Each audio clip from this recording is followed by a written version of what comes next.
ফিফার অর্থায়নে আমাদের কক্সবাজারে বাফুফে এক্সিলেন্স যে কাজের প্রক্রিয়া আছে ওইটার একটু আপডেট আছে। ওইটা আমি আপডেটটা আপনাদের জানাতে চাচ্ছি। আমাদের ওইখানে একটা ফিফার একটা রিকুইজিশন ছিল যে ইএসআই রিপোর্ট করতে হবে, এনভায়রনমেন্ট সোশিয়াল ইম্প্যাক্ট অ্যানালাইসিস। ওইটা আমরা ঢাকা ভার্সিটির মাধ্যমে সম্পূর্ণ করেছি প্রক্রিয়াটা।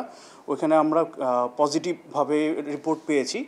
ওইটার মেইনলি আসলে কিছু তাদের রেকমেন্ডেশন আছে যেটা আমাদের সম্পূর্ণ করতো আমরা কাজ করতে পারবো। মেইন যদি আমি বলতে চাই কিছু পয়েন্টে, যে ওইখানে আমাদের 500 মিটার এরিয়ার মধ্যে কোনো বাইরে যে এরিয়াটা আছে ওইটার বাইরে কোনো স্থাপনা তৈরি করা যাবে না।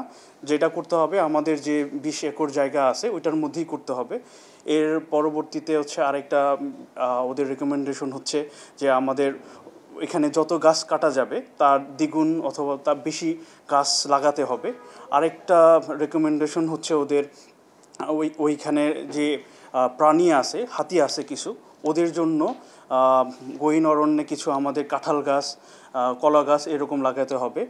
সাথে হচ্ছে সরীসৃপ কিছু আছে, ওইখানে জলাশয় তৈরি করতে হবে তাদের ইয়ার জন্য, এবং তাদের যেন খাবার পায় ওইটার ব্যবস্থার জন্য আমাদের কিছু কাজ করতে হবে। এবং স্থানীয় লোকজনদের আমাদের এই প্রজেক্টের সাথে সম্পৃক্ত করতে হবে, সেটা হোক কর্মসংস্থানের মাধ্যমে অথবা তাদের ওইখানকার যে ছেলে মেয়ে আছে তাদের খেলাধুলার ব্যবস্থা করার মাধ্যমে। তো আমরা ইতিমধ্যেই হচ্ছে ফিফার কাছে এই ইএসআই রিপোর্টটা, ঢাকা ভার্সিটি রিপোর্টটা পাঠিয়েছি। আমরা আগস্টের শেষ নাগাদ ফিফা থেকে আমরা পরবর্তী নির্দেশনা পাব। 20 একর। এটা আমার $3.3 মিলিয়ন।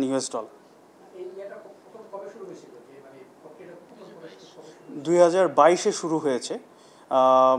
মাঝখানে হচ্ছে হলো আমাদের ফিফা থেকে রিকমেন্ডেশন ছিল যে ইএসআই এর রিপোর্টটা আমাদের হলে তার পরবর্তী যাব। সো এই প্রক্রিয়া আমরা সম্পূর্ণ করেছি, পরবর্তীতে ফিফা আমাদের জানাবে।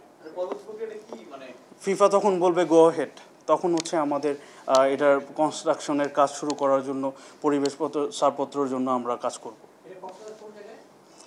কুনিয়া পালংয়ে। এইটা আসলে আমাদের পরবর্তীতে যে কনসালটেন্ট আমরা নিয়োগ করব তখন আমাদের ওইখানে আমাদের আছে 3টা মাঠ করার